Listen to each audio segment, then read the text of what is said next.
Hey folks, Matt from artoftheimage.com. We've got Brian Burke writing in. I hope I'm pronouncing your last name right there, Brian.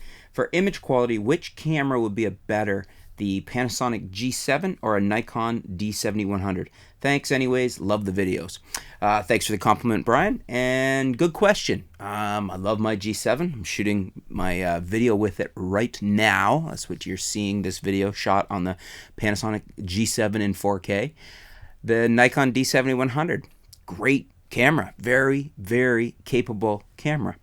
Now, if you were talking about video, I would hands down say get the G7. But you're talking about image quality, and I'm assuming you're talking about an image in the sense of a still, of a photo. Because if you're talking about video image quality, then like I said, the Panasonic wins, get the G7. If you're talking about stills, if you're talking about photos, and taking still photography or photography photos, you want to get the Nikon D7100.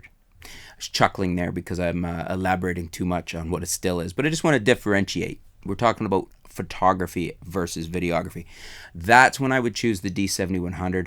The G7 does really nice photo work, but if you're not really into video, then it doesn't really make sense to go with the sensor that's smaller and less megapixels. If you mostly want it for photography, get the Nikon D7100. It's got 24 megapixels versus the 16. It's a larger sensor. It's APS-C, the DX sensor, versus the Micro Four Thirds, and it performs very well. It's king of the hill for APS-C sensors. It has best in class high ISO. It's got incredible dynamic range, portrait depth. All those things are just about the best you're going to see out of an APS-C sensor. It's basically the same sensor. It's in the D7200, and they're king of the hill. Same with the D5500. So I would say get the D7100 if you're looking purely for photography and for doing photo work. If video factors in and if it's heavy, then it switches and we go to the G7. What do you guys think? Do you agree with me? Leave your comments below. G7 versus D7100. If it's photo related, I say go D7100.